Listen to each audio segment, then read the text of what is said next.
genuine listen to notes, comments, the presentation. Something was happening with his feet, and I think he's processing something on the click.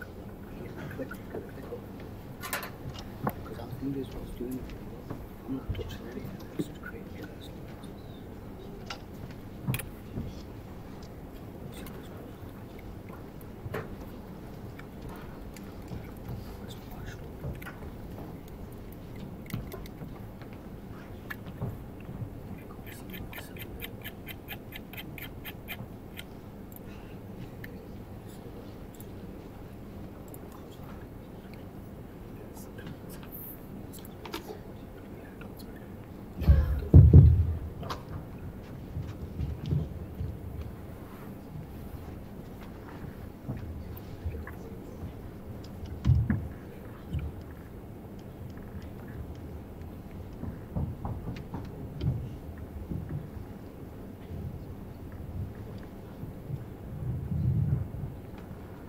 صلوات على محمد وآل محمد.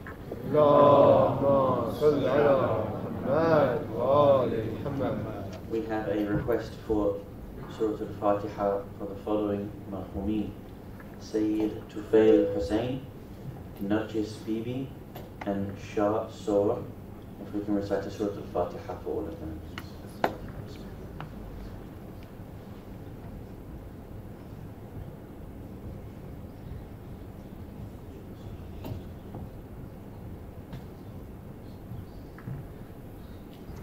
We also have a request for Amma Yujib Dua for Sheikh Abbas Raza from Manchester. I'm sure many of you know him. Sadly, he had a heart attack and is in ICU in Dublin whilst he was reciting there for the Muharram lectures. I think Sheikh Abbas is 27 years old, which tells you that something like this can affect anyone at any age, at any time.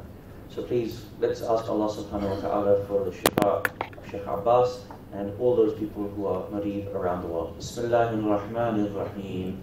أَمَّا يُجِيبُ الْمُضْطَرَّ إِذَا دَعَا وَيَكْشِفُ السُّوءَ أَمَّا يُجِيبُ الْمُضْطَرَّ إِذَا دَعَا وَيَكْشِفُ السُّوءَ أَمَّا يُجِيبُ الْمُضْطَرَّ إِذَا دَعَا وَيَكْشِفُ السُّوءَ أما يجيب المضطر إذا دعا ويكشف السوء أما يجيب المضطر إذا دعا ويكشف السوء صلوات على محمد وآله.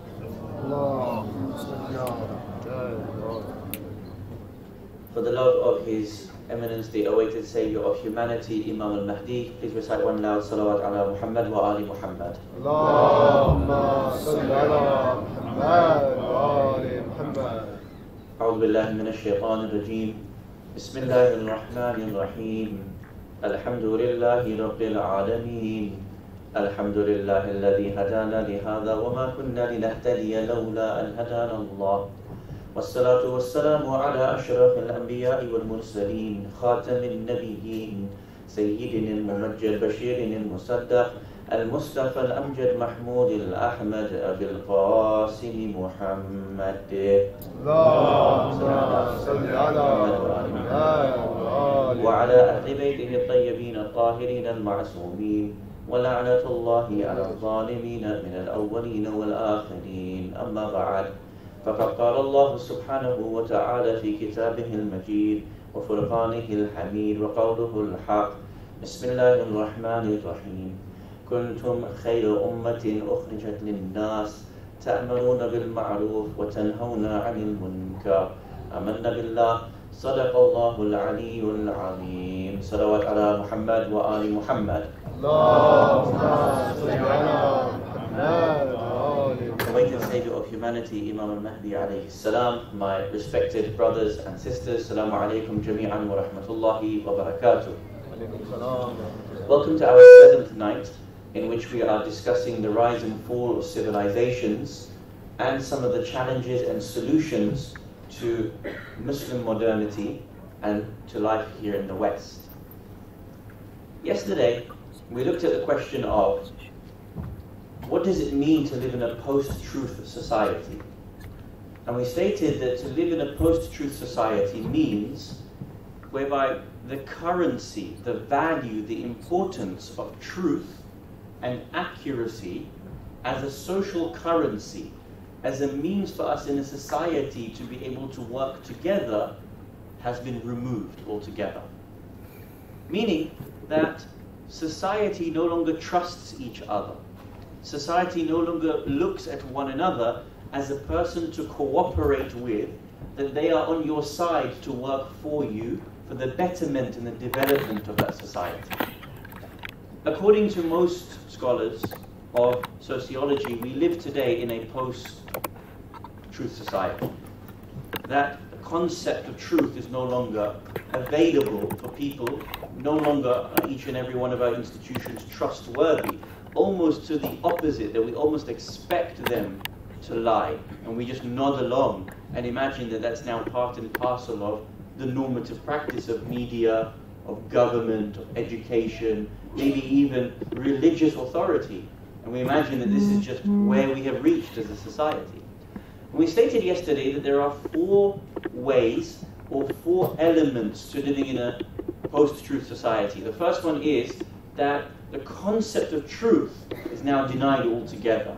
As we mentioned yesterday, Friedrich Nietzsche, he himself stated that there's no such thing as facts, but rather there's just opinions. Everybody is entitled to their own opinion, nothing we can do to find out truth itself. After that, after deciding that there's no such thing as facts, we then undermine the concept of our previous sources of truth and prosperity. So instead of now looking at experts and those people who have studied to bring us truth, we undermine those things and remove all the value to them as well. Then the third thing is that instead of truth, what is replaced is emotion. Whatever sounds good, whatever makes you feel good, whatever appeals to your sort of argument, that is used. So for example, we mentioned yesterday that what won the Brexit vote, the Leave vote, according to Aaron Banks, the head of the Leave campaign, was 2 things. One, that bus that went around and said £350 million a week goes back into the NHS. Doesn't matter if the UK Statistics Authority have denied it, doesn't matter if it's true or not true, it sounds good, so let's make the claim. Secondly, the poster that Nigel Farage created with the image of thousands of Syrian refugees with the words splattered across it saying, breaking point. Britain can't accept any more people. We're a small island. We don't have the space. We don't have the resource. No. It's not that we don't have the resource. The resource has been cut in austerity for the last 8 years. That's why we don't have the resource for so many people to be looked after in this country. Don't blame the brown folks. Blame the man in the suit who's coming up with the ideas, the one who tanked the economy. Blame them, not the person who walked 4,000 miles in order to get to safety. The 4th stage was what? That we just become part and parcel of that lie. We go along with it. We regurgitate it. We imbibe it. It no longer is them making it up. We are now part of that lie as well. And we highlighted yesterday as an example that once all of those lies were made against the Holy Prophet of Islam, after they called him crazy, after they said that he was getting his Nabuwa and his Risala and his message from the Jannat, after they said that he was getting it from the Christian monks, after all of these accusations came together, the Quraysh themselves began to believe it and accuse the very man that they used to call As-Sadiq and Al-Amin, they would now call him crazy and a soothsayer. They knew the truth. They experienced it. But it only took a little bit of society to name call, and the rest of the Meccan society began to say whatever they wanted about the Holy Prophet of Islam, Rasulullah Muhammad sallallahu alayhi wa alihi wa sallam. For you and I, we cannot live in a post-truth society. It doesn't work because it is a social fracturing. It is difficult for us to be able to put back together. We have to be able to live in a society where we trust each other, where we're able to learn from each other, irrespective of faith, sect, or creed. Tonight, inshallah, we move to a new topic about the rise and fall of our civilization and the specific challenges that we are undertaking. Tonight, we will talk, inshallah, about the topic of global warming and climate change. Global warming and climate change are two different things. And in fact, the way in which these terms have been utilized are very important to understand and to appreciate the nuance between the two different ideas. Climate change means that the climate itself changes naturally over a period of time. And indeed, there is an element of this. The fact that volcanoes erupt, the fact that the earth will tilt, it will come closer towards the sun, it will go further away from the sun. Naturally, as a phenomenon, there will be climate change over the periods of decades, centuries, and millennia. Global warming is something completely different.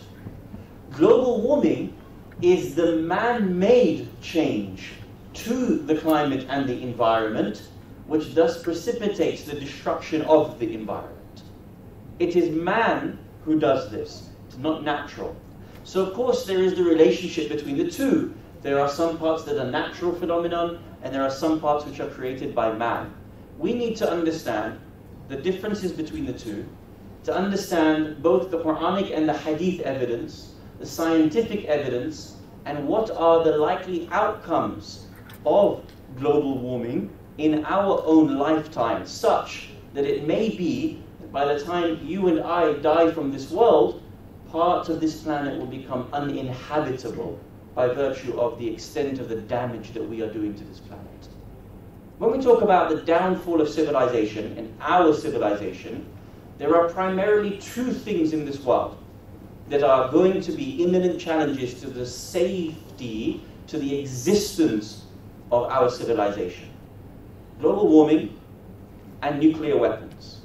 Inshallah, tomorrow night we will speak about the latter. But tonight, we will speak about global warming and climate change, and try to understand it from our Islamic sources, and try to understand it from our various different scientific resources as well. If we can go to, not this slide, there's the other slide that we sent, the other PPT. If we could go to that one, inshallah, that would help.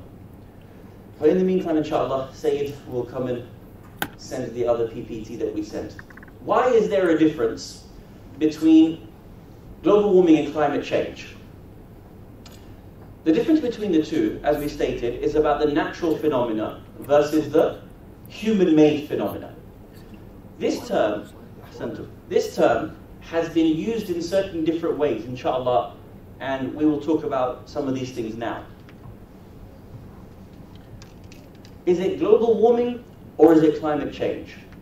Global warming is a symptom of climate change. Climate change is the overall, and you can see by virtue of the way in which man creates its part, it overall changes the climate, but global warming is a symptom of climate change. It refers to the results of human activities. Global warming refers to human activities, such as the emissions in various different forms, that cause the warming of our atmosphere and water bodies. So the atmosphere warms up, and even the surface temperature and water temperature rises. Climate change can refer to both human-induced as well as natural cycle of the changes in our atmosphere. Now, in America, there is a commentator, a political commentator, who I would argue is one of the most evil people on planet. And the quicker that Allah subhanahu wa ta'ala takes him, the better for the survival of the human community. By the name of Frank Luntz, L-U-N-T-Z. For my American friends watching this, L-U-N-T-Z. Frank Luntz was a commentator and a political activist for the Republican Party. And again, I will preface this and say that the world's most dangerous organization is the Republican Party. There is no mafia, there is no gangster like the Republican Party in the United States of America, and to a similar degree the Conservative Party here as well. But when it comes to the American politics, Frank Luntz worked for George W. Bush. And he's a pollster.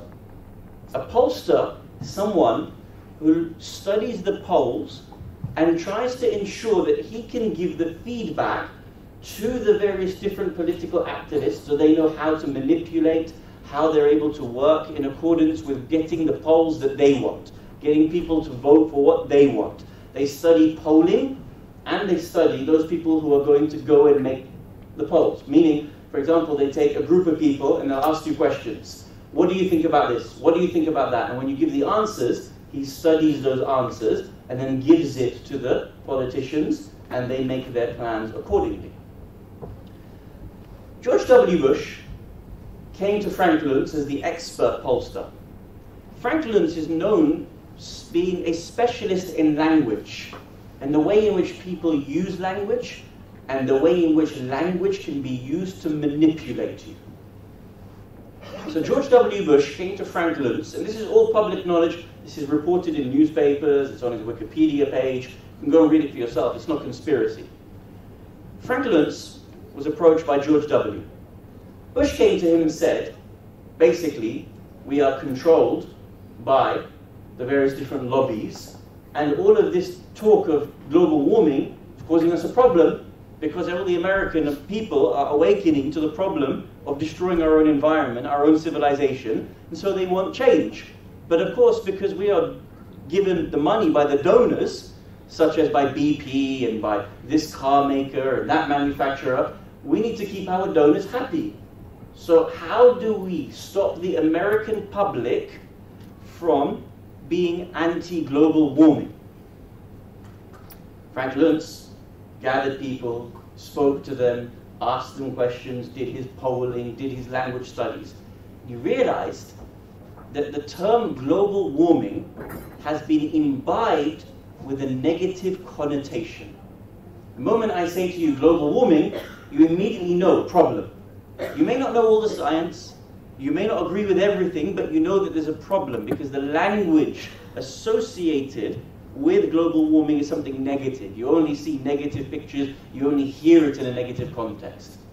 Luntz decided to change the term, and he said to George W., if you want to win back the public, if you want them to vote for you as opposed to the Democratic Party, you need to be using a different term, a more neutral term, which we can then give an association to its meaning, whether we want it to be negative or we want it to be positive.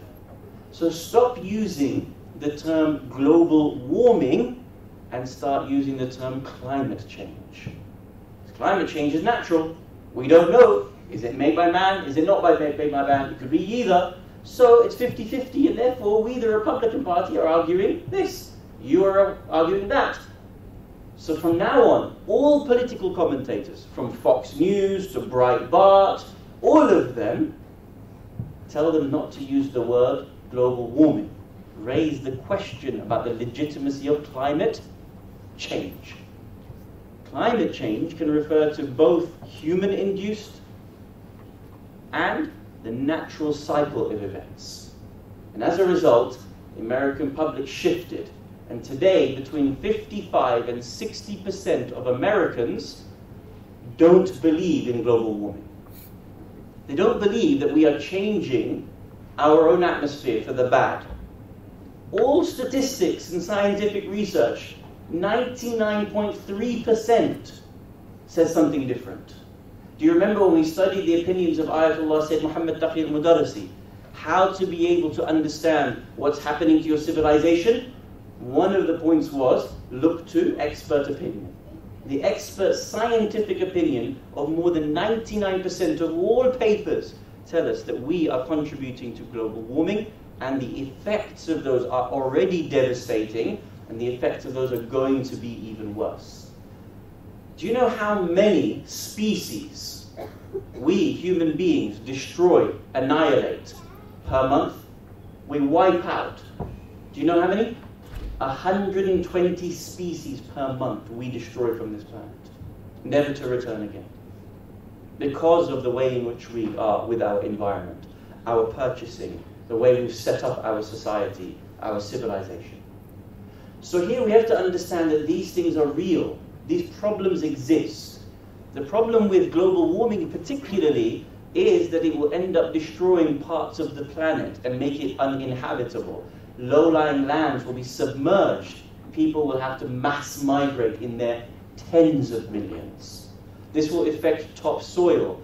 It will affect crops. It affects our ability to breathe.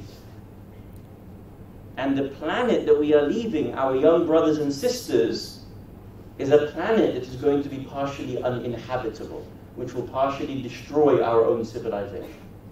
The question now comes, if it's that big a deal, surely the Quran would have spoken about it. Surely the Hadith would have spoken about it. Fine, you're quoting this guy and that scientist and everything. Okay, but surely there must be some Hadith from Ahlul Bayt alayhimus salam that tells us that there's going to be warming at the end of time. If there's that, then I'll believe it.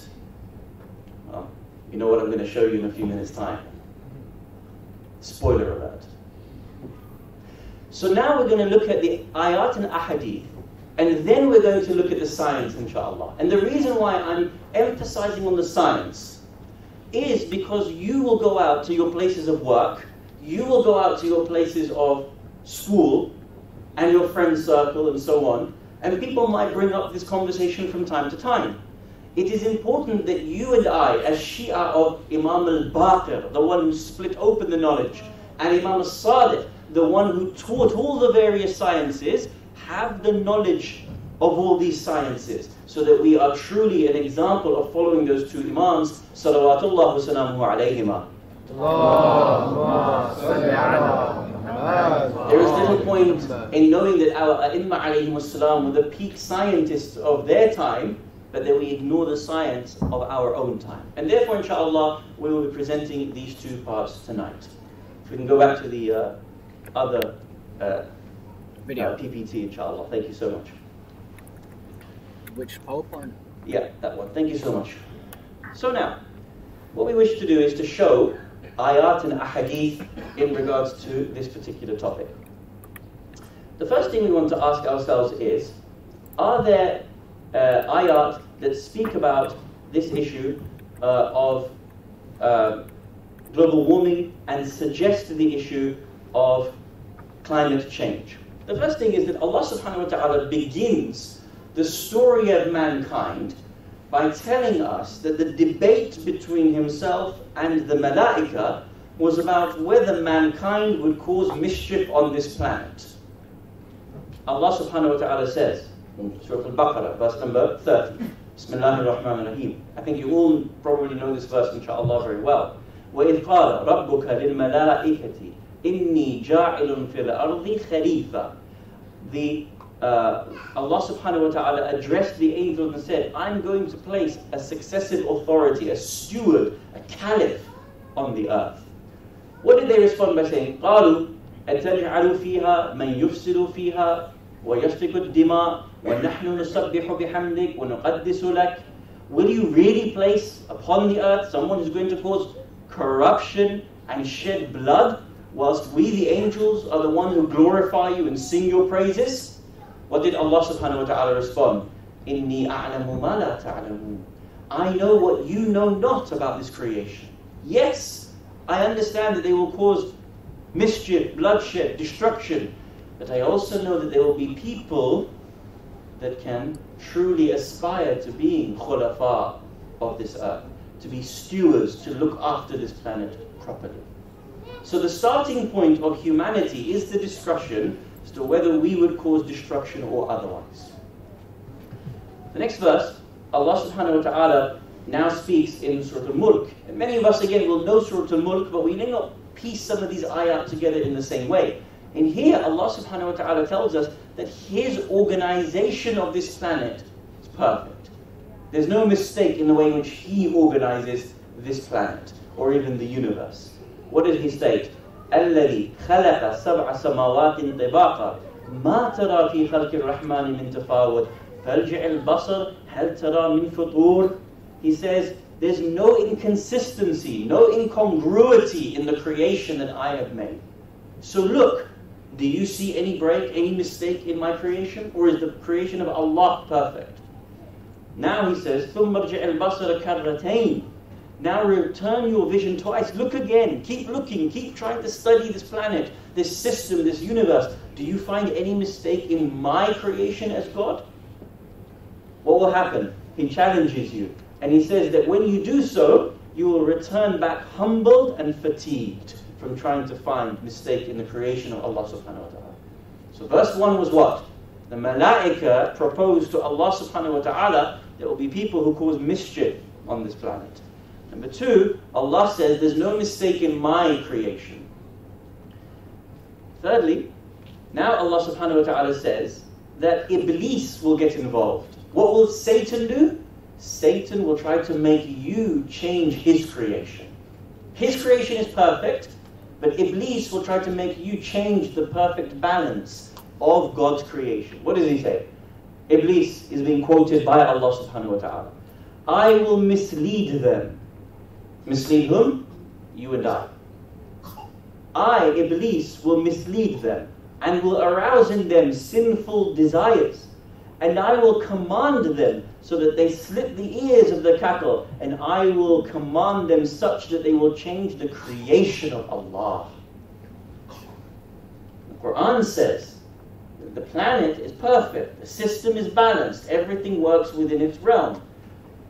Iblis says, I will inspire mankind to change that perfection, change that creation.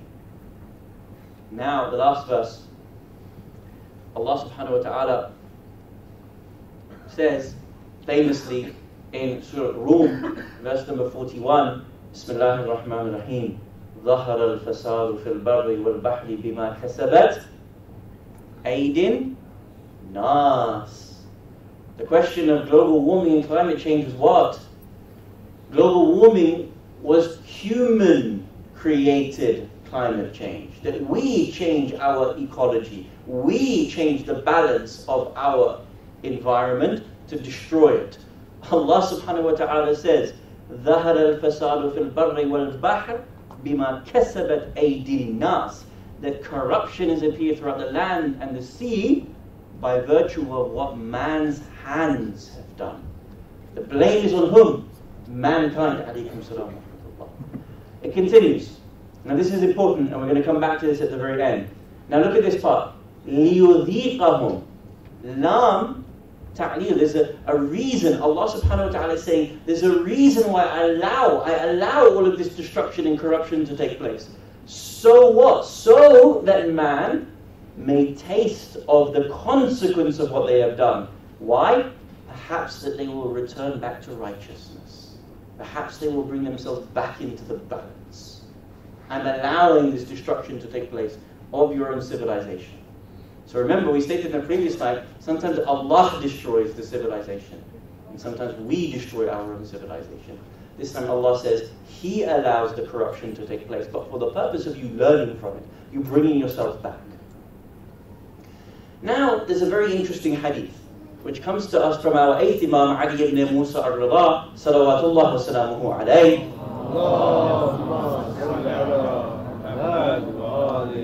Where the companion, Ahmad ibn Muhammad ibn Abi Nasr, says, سمعت الرضا عليه السلام. I heard a hadith from Imam al-Rida alayhi salam. This is mentioned in multitude of books. The Nu'man, the Ghayba of al-Nu'mani, by Majlisi in Bihar al-Anwar, Mu'jam Ahadith of Imam al-Mahdi alayhi salam. This hadith is one of the signs of the end of time. Yani, it's in the chapter of the signs of what precedes the coming of the awaited Savior of humanity. Coming at the end of times. Imam al-Rida alayhi salam said, قبل هذا الأمر, before this event, this affair of the dhuhur of Imam alayhi salam, قبل هذا الأمر بيوح. Before the coming of Imam al-Mahdi alayhi salam will be something known as biyuh. What is biyuh? What is this thing that happens before the return of the Imam alayhi salam? The companion says, فَلَمْ أَدْرِي مَا الْبَيُوحِ. I didn't understand from the 8th Imam, what was the meaning of the word al-bayuh? What is the meaning of this word? He didn't go and ask the 8th Imam. He says, what happened? فَحَجَجْتُ. That Afterwards, I went on Hajj. فَسَمِعْتُ أَعْرَابِيًّا. And whilst I was in Hajj, I heard an Arab say, هَذَا يَوْمٌ بُيُوحٌ. This is a very buyuh day. فَقُلْتُ لَهُ. I said to the Arab, مَا الْبَيُوحٌ? What do you mean by this word buyuh? To which he said, excessive heat, excessive warmth. Before this event of Imam al-Mahdi, Imam al-Rida alayhi salam said, would be buyuh, warming. Can you imagine? Just think about how phenomenal that is. That the 8th Imam, from that time, and here we're debating global warming, climate change, real, not, science, otherwise. Can you imagine how accurate the knowledge of Ahlul Bayt alayhim salam is? Such that in their own context they can give us a word that identically matches the issue. It says before the event of Al-Mahdi salamullahi alayhi will be buyuh, warmth. Who now wants to say that this isn't something real, that this isn't a problem for us, that we haven't got to do something to be able to make our civilization safe? And this is the hadith of our 8th Imam Ali ibn Musa al-Rida, salawatullah wa salamuhu alayhi. Can we go back to the other slideshow? Thank you so much. So now I have, inshallah, some points and then some videos to show you, and then I want to discuss with you the science behind it. Again, so everybody is on the same page, and then when we walk away from here, we understand this topic further. So the first thing I want to be able to do is play you a video, inshallah, and that is about climate change, global warming, for you and I to understand how it come about, what the realities are, and then inshallah we will talk further. Human activities, from pollution to overpopulation, are driving up the Earth's temperature and fundamentally changing the world around us. The main cause is a phenomenon known as the greenhouse effect. Gases in the atmosphere, such as water vapor, carbon dioxide, methane, nitrous oxide, and chlorofluorocarbons, let the sun's light in, but keep some of the heat from escaping, like the glass walls of a greenhouse. The more greenhouse gases in the atmosphere, the more heat gets trapped, strengthening the greenhouse effect and increasing the Earth's temperature. Human activities, like the burning of fossil fuels, have increased the amount of CO2 in the atmosphere by more than 1/3 since the Industrial Revolution. The rapid increase in greenhouse gases in the atmosphere has warmed the planet at an alarming rate. While Earth's climate has fluctuated in the past, atmospheric carbon dioxide hasn't reached today's levels in hundreds of thousands of years. Climate change has consequences for our oceans, our weather, our food sources, and our health. Ice sheets, such as Greenland and Antarctica, are melting. The extra water that was once held in glaciers causes sea levels to rise and spills out of the oceans, flooding coastal regions. Warmer temperatures also make weather more extreme. This means not only more intense major storms, floods, and heavy snowfall, but also longer and more frequent droughts. These changes in weather pose challenges. Growing crops becomes more difficult. The areas where plants and animals can live shift, and water supplies are diminished. In addition to creating new agricultural challenges, climate change can directly affect people's physical health. In urban areas, the warmer atmosphere creates an environment that traps and increases the amount of smog. This is because smog contains ozone particles, which increase rapidly at higher temperatures. Exposure to higher levels of smog can cause health problems such as asthma, heart disease, and lung cancer. While the rapid rate of climate change is caused by humans, humans are also the ones who can combat it. If we work to replace fossil fuels with renewable energy sources like solar and wind, which don't produce greenhouse gas emissions, we might still be able to prevent some of the worst effects of climate change. Thank you.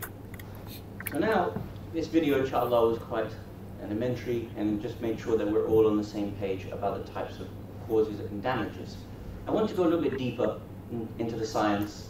I want to ask two questions from the scientific perspective.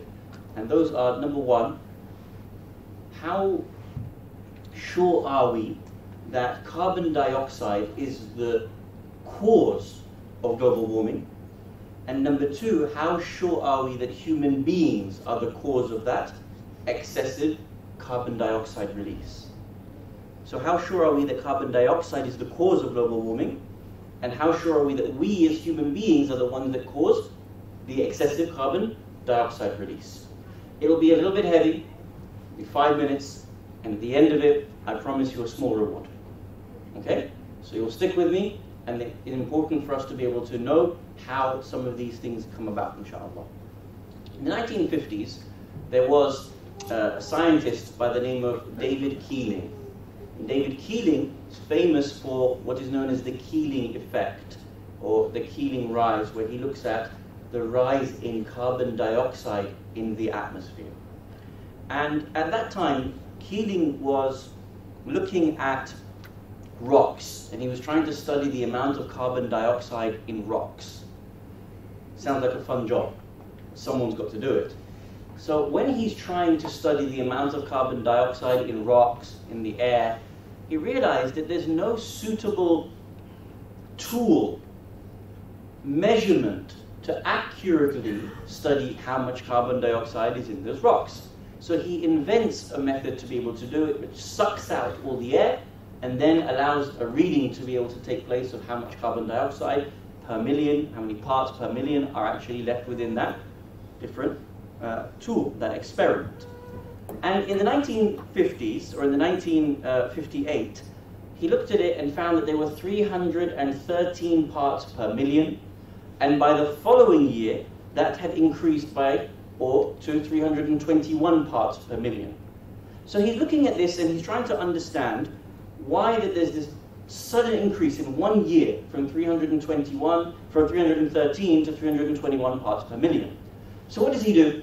He decides to retest the experiment, and he puts these different devices to measure in the South Pole, in the Pacific Ocean. He puts it on flights, and all the data comes back over a period of time between the 1950s and the 1970s that yes, the amount of carbon dioxide in the atmosphere is increasing. At the same time, other scientists have noticed that in the same period between 1958 and 1970, there is also an increase in the surface temperature on planet Earth across the entirety of the world, and an average of 0.5 Celsius. So there's two things. Carbon dioxide is increasing, surface temperature is also increasing. And so they're trying to figure out whether there is a relationship between the two of these things. At that point, the scientific community remembered that 100 years before, there was a Swedish scientist by the name of Svante, and Svante had stated that carbon dioxide, when it's released, keeps in it heat, and as a result, that the Earth might warm up. And so, using Svante, they began to realize that the more that there is carbon dioxide in the air, the more that will capture the heat, and that might be a reason as to why the Earth has increased in its temperature from 1958 to 1970 by 0.5 degrees. Fairly simple, not many problems with that so far, inshallah. Other scientists disagree. Said it's not carbon dioxide, it has to be created by something else. So they began to postulate and said, fine, what are the 2, 3, 4 other reasons that you guys might think as a scientific community we have to rule out? The first one was what? They said volcanoes. Volcanoes are causing this increase in global temperature. How so? They said that when the volcanoes erupt, the ash will go up into the sky, and that is creating that layer of gas which keeps the heat in. So what did the scientists do?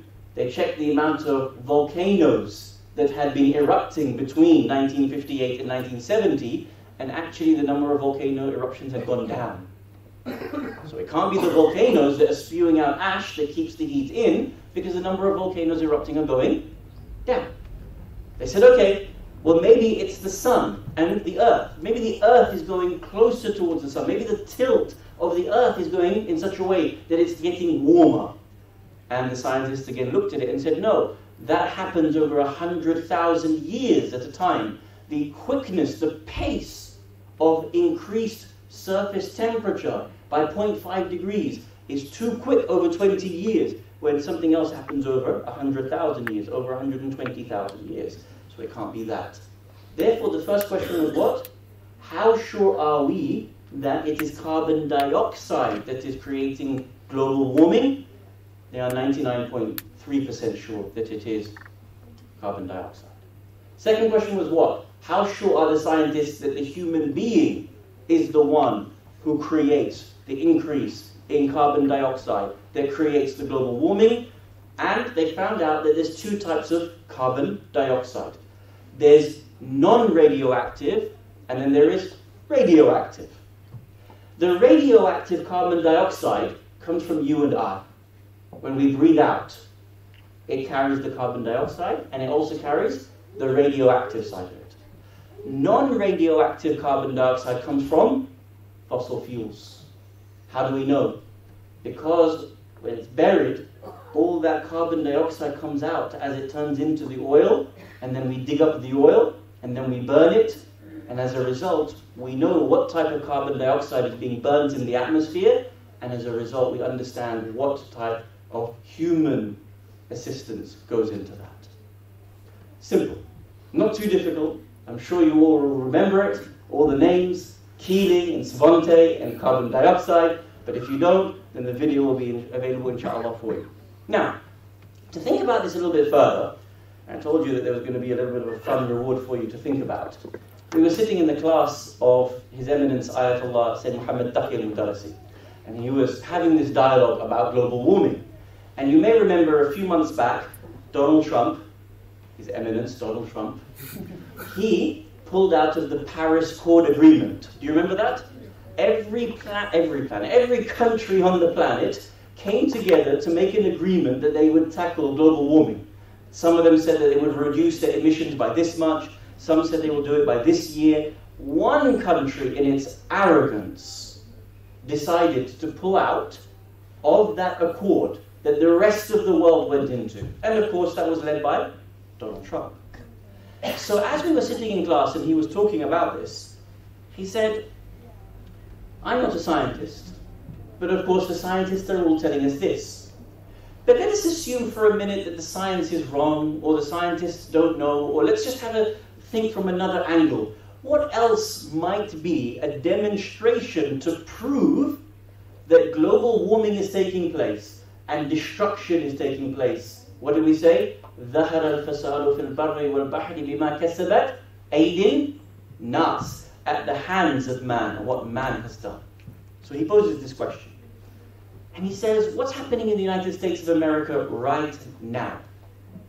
And at that time, only a few months ago, and even until now, you may know if you followed some of the news, that sadly, the United States of America and its region has been hit this year, in the last 12 months, by hurricane after hurricane after hurricane. And not just hurricanes, the types that have been unprecedented. You may remember Houston was underwater. You may remember what happened to Puerto Rico, what happened in Florida. All in the space of 3 months, the United States of America were hit with what they called once in 200-year events. Not once in 200 years that, once it would happen. Once in 200-year events for each of those areas. It's a once in 200-year event for Puerto Rico. They got hit. A month later, it's a once in 200-year event that happens in Orlando. They get hit. The next month, it's a once in 200-year event that happens in Houston. They get hit. Ayatollah Mudarrisi says, if you can't see in front of your eyes the destruction that is happening, and you still won't accept it, and you still won't demand from your government to change, then don't blame the atmosphere when it destroys your country. It's happening in front of you, yet you're unwilling to see what happens in front of your eyes. Do you remember we stated that amongst those 5 ways to study a civilization, one of them was expert opinion. The 4th one was what? Human experience. Human experience tells you something is wrong. You know in your own body when you're not feeling well, when you're feeling dizzy, when you're feeling fatigued, when there's a pain in your stomach, pain in your neck. No one else can tell you. Only you know how you're feeling. When the planet begins to show you how it's feeling, don't reject it.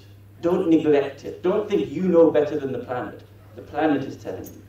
In fact, on the other coast in California, they're having the worst fires in the last century. They can't even put out the fires. These are so huge, so great, that people are having to flee their houses in their thousands. Sadly, right now, today, where is being hit? Again, the United States is being hit again, right now, by another mass storm, category 4, to which it is not normally used to in that particular area. One after the other after the other.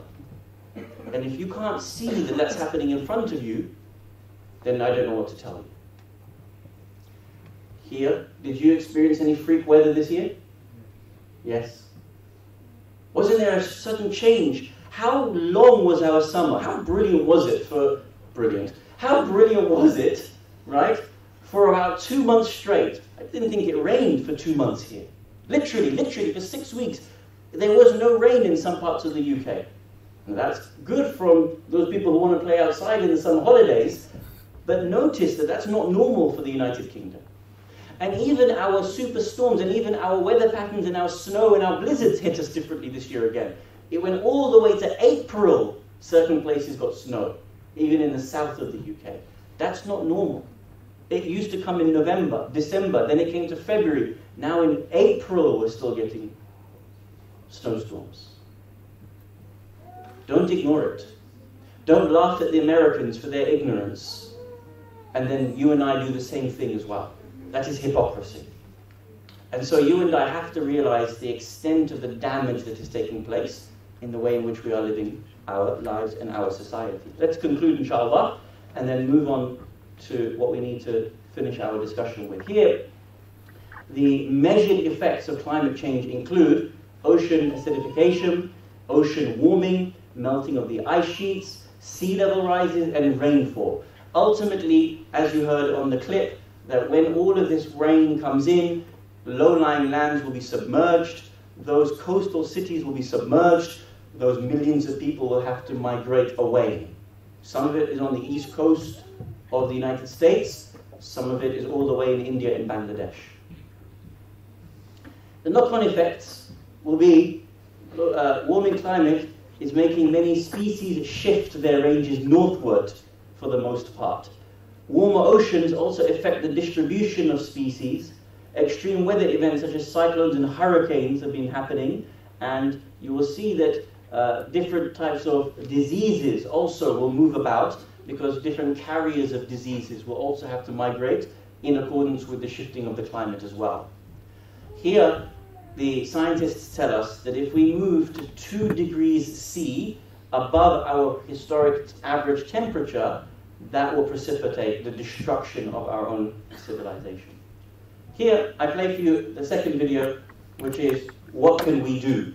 And I would ask everyone to pay attention, inshallah, because for us to be able to make a difference, do our amr bil ma'ruf wa nahi anil munkar, as we are charged with, we need to know how we can make a difference in the purchasing and in the practices and the cultures that we have.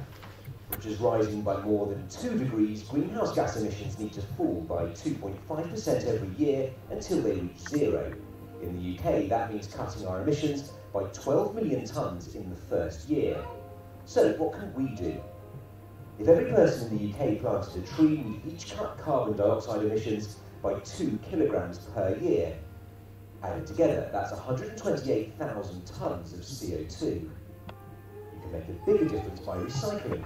Every household in the UK which recycles saves 91 kilograms of carbon dioxide. If every household recycled, we'd save 2.4 million tonnes. Switching to energy-saving light bulbs saves 120 kilograms per household. That's 3.2 million tonnes of CO2 if everyone in the UK followed suit. We can also help cut the energy used in the treatment of wasted water. If we all turned off the tap when brushing our teeth, we'd cut 7.9 million tonnes from the UK's emissions.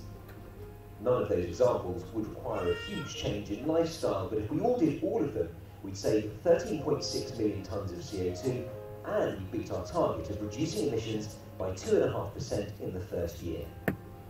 Beyond that, things get a little more drastic.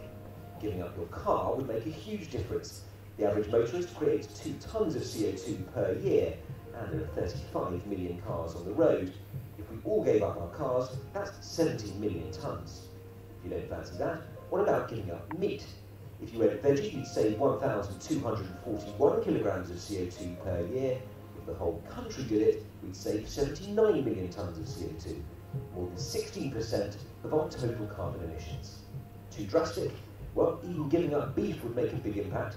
Producing beef creates 5 times more greenhouse gas emissions than any other meat.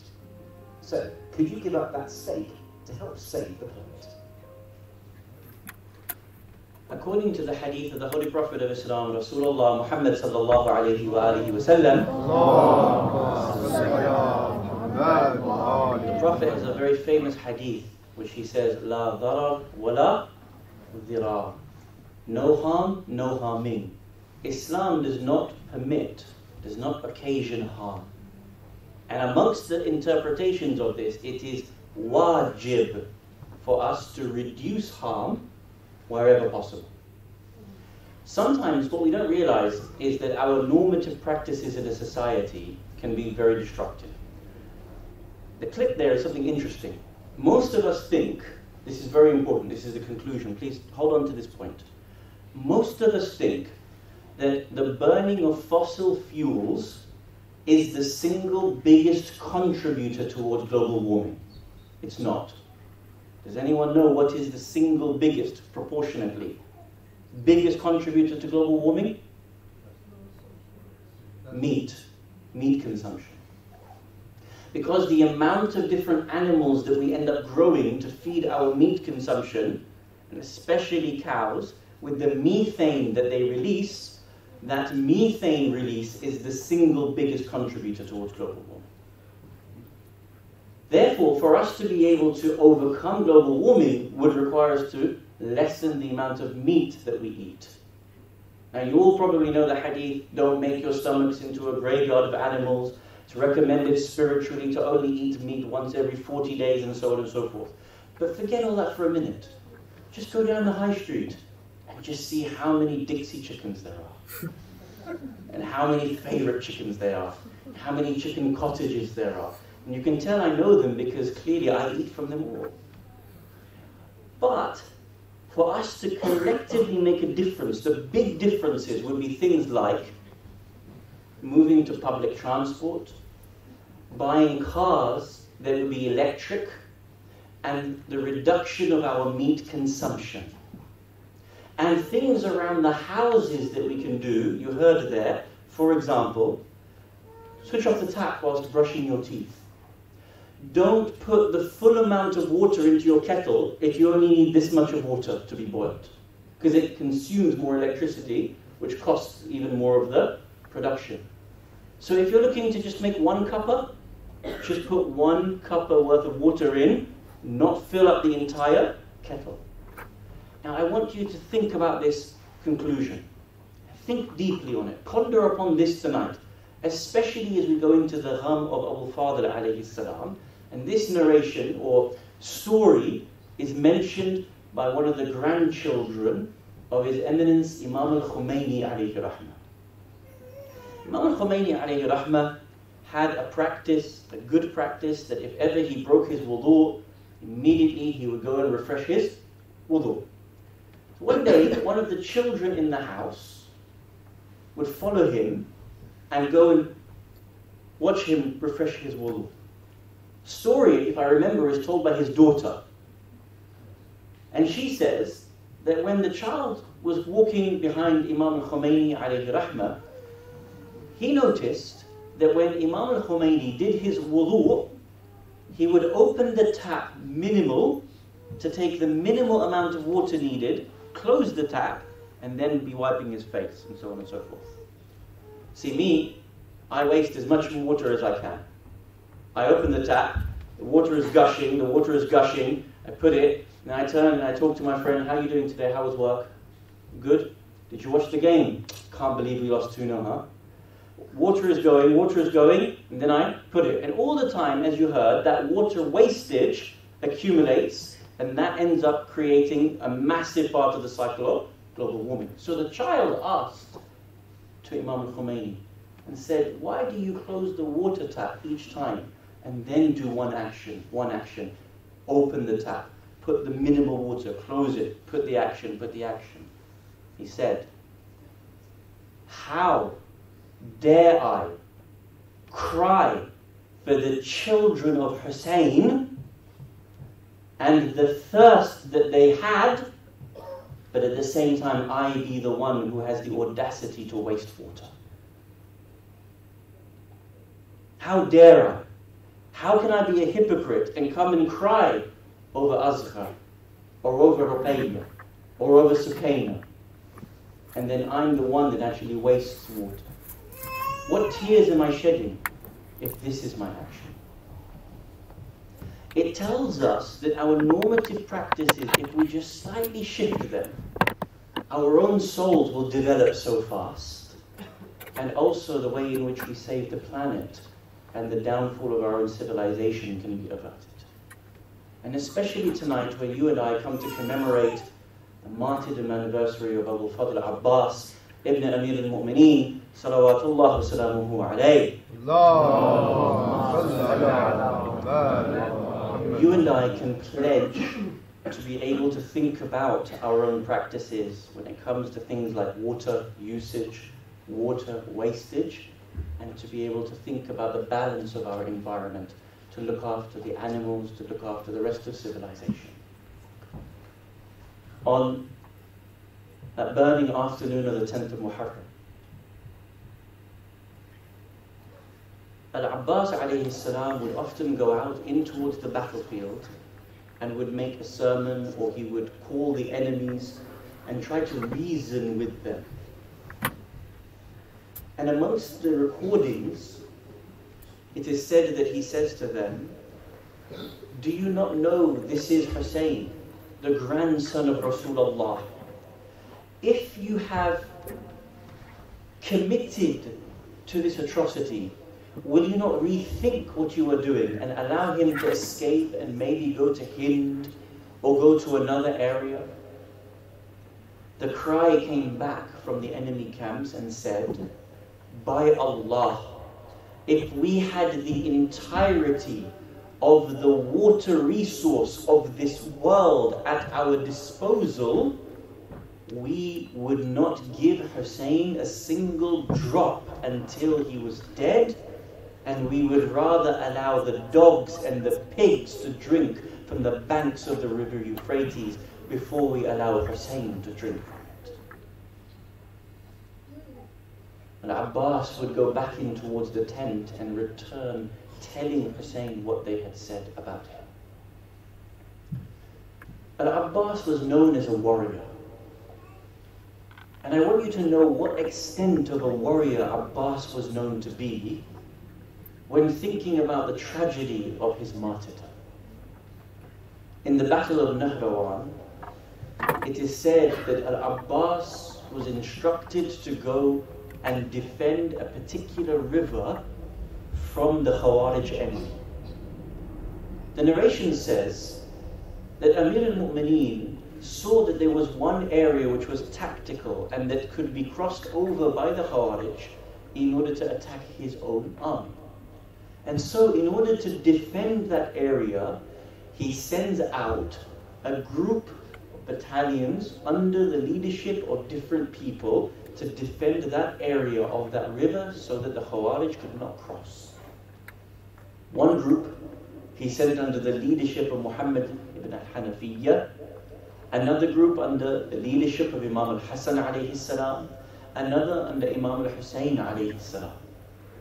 And then he turned towards Abbas and said, Abbas, you go and you stand in that area. Muhammad al-Hanafiya's group stands here, Imam al-Hassan stands here, Imam al-Hussein stands there. Oh Abbas, you stand over there on your own.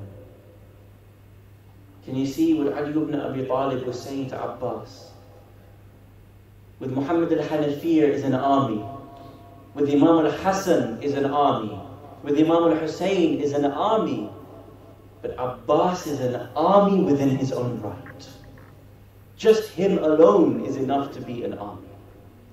When the Khawarij came, they looked at all the different areas of the bank and they saw that in this area had this army under the command of Muhammad al-Hanafiya, this one under Imam al-Hassan, this one under Imam al-Hussein, and they said, we do not want to attack this. They saw al-Abbas all alone, and they said, let us go and attack this. He's on his own. The narration says that when that band from the Khawarij came, al-Abbas killed every one of them. And he was no older than 14 years old at that time. Abbas was an army within himself. So often Abbas would come to Hussein and say, oh my master, allow me to enter into the battlefield. Allow me to go and attack the enemy. Allow me to be able to assist. But there was a moment which this was recalled from the events early on in their life. The narration tells us that when the body of Imam al-Hassan alayhi salam was being carried out and that janazah was being taken, the enemies of Islam fired arrows into the body of Imam al-Hassan, into that janazah. One of those who was carrying that janazah was Abu Fadl Abbas, the brother of Imam al-Hassan. When the enemies fired the arrows into the janazah of Imam al-Hassan and they flew in one after the other into the body of Imam al-Hassan, Abbas, that raging lion, responded and said, how dare you, I will come and strike you. I will be the one to come and fight you. He immediately unsheathes his sword, ready to fight those who fired arrows into the body of Imam al-Hassan.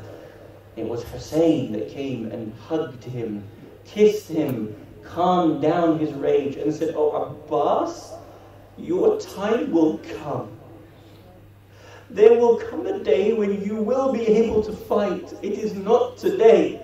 I don't want you to be unleashed today. You have to hold on to it. There will come a time when you will be able to go and fight. Abbas, that day has come. He comes back towards Imam al-Hussein, and each time he's asking, oh my master, allow me. Oh my master, allow me. Everyone is going. Habib has gone, not to return. Akbar has gone, not to return. Qasim has gone, not to return.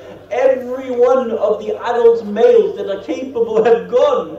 At this point, Abbas cannot handle it anymore. He says, oh my master Hussein, please allow me to go now.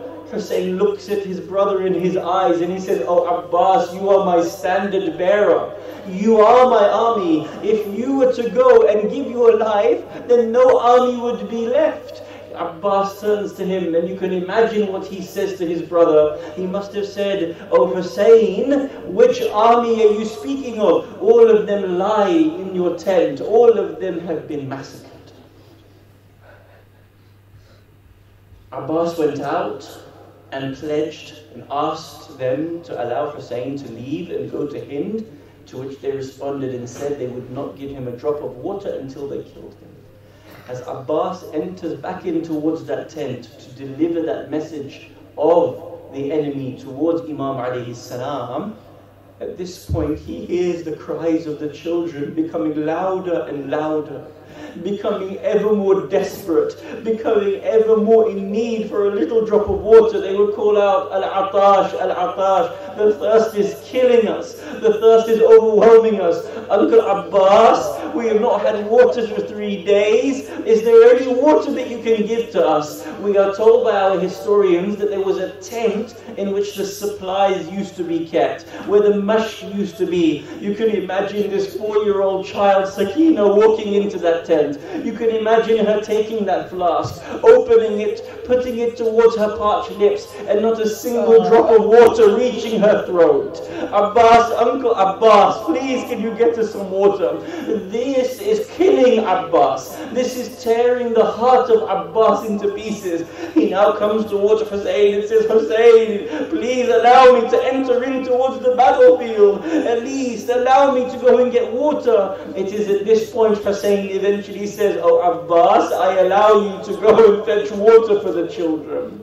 At this point, it is said that he goes and visits the children, goes and visits the ladies of the family and begins to say farewell to them. We are told by our Dhakirin that he comes towards Sayyida Zainab and says, oh my sister Zainab, the time of Abbas has come to enter the battlefield. Zainab knows what this moment means. She has been told by her father what this moment means. She looks into the eyes of her brother Abbas and says, oh Abbas, do you remember when our father was struck on the night of the 19th?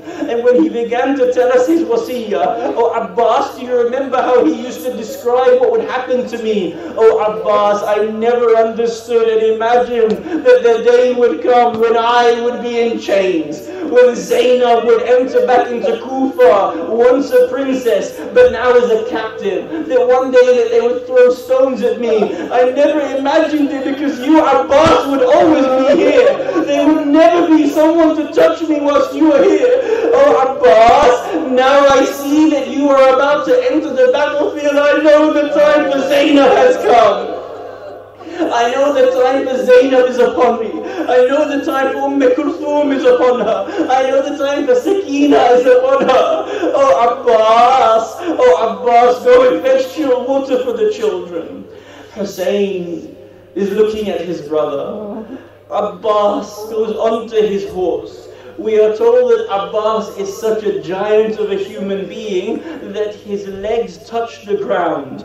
When he goes out, he begins to recite his lines of poetry, introducing to them, I am Abbas, I am the lion that disperses the others, I am the one that would be serving, I am the one who is going to help Hussein and never leave him. However, we are told by our Dhakirin that when he entered in towards the battlefield, it was as if Ali was on the battlefield. It was as if Ali himself was the one who was going to disperse the enemies. Abbas has with him his alam. Abbas has with him the mashq. And his task is to go and reach the banks of the river Euphrates.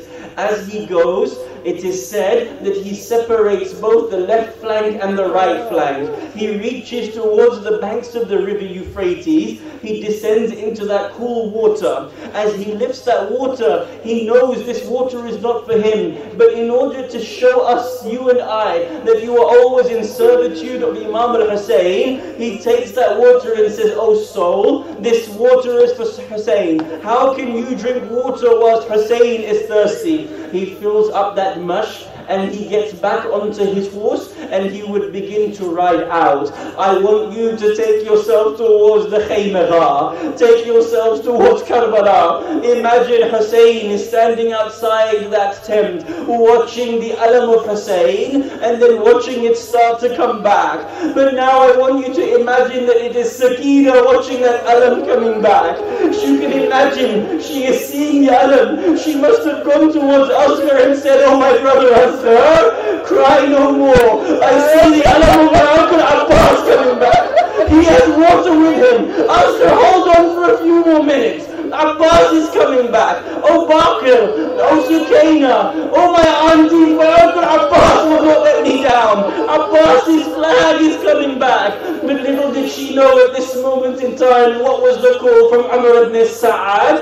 He called out and said, do not let a drop of water reach Hussein. It is said that there was an army of 4,000 archmen and he calls out, fire your arrows upon them. At this moment, they begin to fire everything that they have towards Abbas. They begin to throw their spears at him. They begin to fire their arrows at him. They try to stop him on his horse. As Abbas is riding back, he is having to swerve, move this way and that way to cut through the enemy ranks. But as he does so, he goes towards one area. It is said that there was that man who was hiding behind those trees. As he does so, Abbas comes. He is hiding on his left. Abbas is such a warrior that you cannot face him face to face. This coward has to be the one to come and strike him from the side.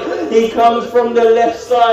They come from the right. They begin to surround him. But as Abbas comes and passes towards that tree, the man comes and strikes the right arm of Abu Bakr Abbas. Abbas's arm falls towards the ground. He takes his alam, he places it in his other arm. He places the mashk in his other arm. He comes and he is struck again from the left side. His left arm falls towards the floor. Abbas is standing there on his horse trying to find a way to get the water to come back. At this point, the enemies continue to fire at him. We are told that they begin to fire arrow after arrow. Can you imagine the amount of arrows flying in the air towards Abbas? As they fire the arrows, Abbas was unable to defend himself because he did not have an arm. If you have an arm, you are able to block the arrows from you. At this point, there are 4,000 marksmen looking for him, but at least 2 of the arrows devastated him. The first arrow was the one that struck the eye of Qadr Abbas. It pierced the eye. The second arrow was the one that pierced the mush, making the water fall towards the floor. As the water falls, so do the hopes of Abbas, so do the hopes of Sakina. But Sakina does not know what is happening. She does not see this until the alam is still there, held underneath the pit of Abu Fadil. But this is not the end. When they came and struck him with arrows. They threw their spears at him. But one man comes behind Abbas and takes a pole and strikes Abbas on the back of his head. Abbas would fall towards the floor. It is at this point that the alam falls. It is at this point that Hussein sees his flag fall. Sakina cannot see the flag of Abbas anymore. Oh, Father Hussein, where is the flag of Abbas? I saw it coming back with the water. Now I do not see. She could have run into the Thames. Oh, Azhar, I do not know where my husband Abbas is. As Abbas is struck on the head by a pole, Abbas falls towards the ground. One of the Dhakirin says that he recited the Maqtal of Abbas that night in his dream.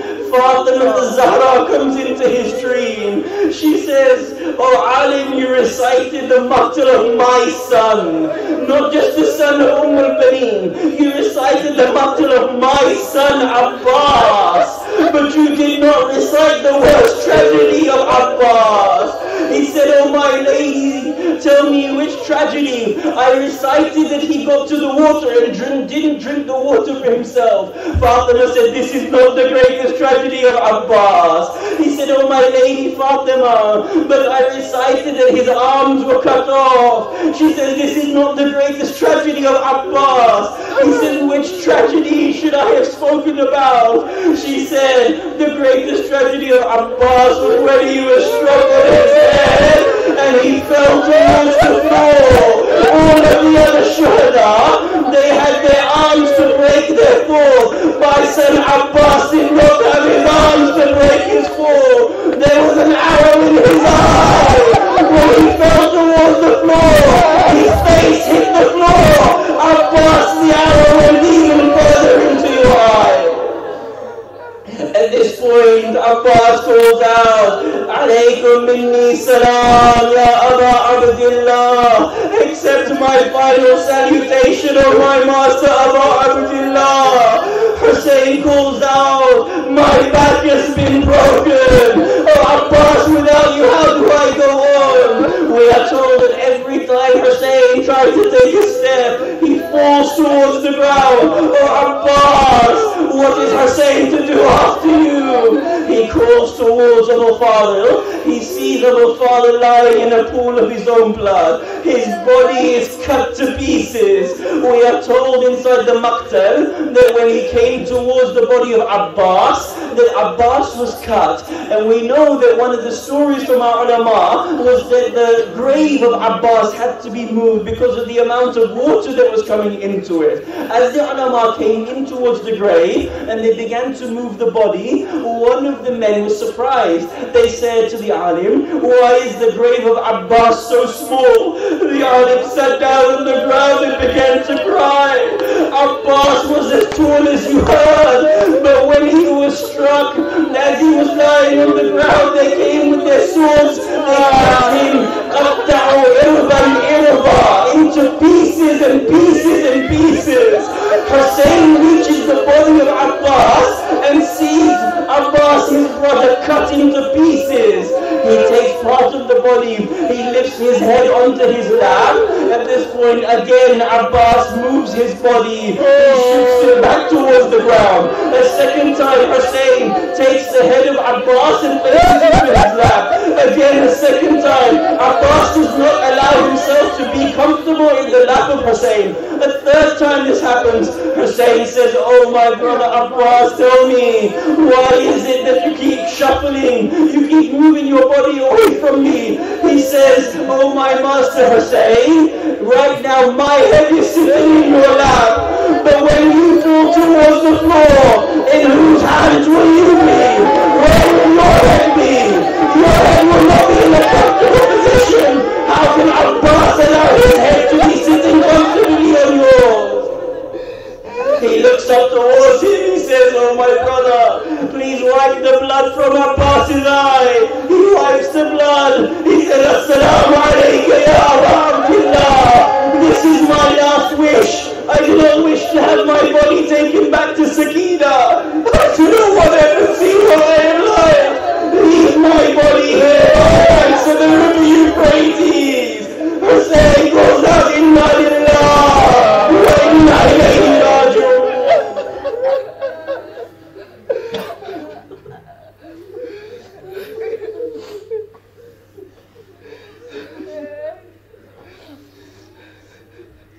ألا لعنة الله على القوم الظالمين سيعلم الذين ظلموا أي منقلب إنا لله وإنا إليه راجعون. مات مع حسين يا حسين، مات مع عباس يا عباس، يا عباس.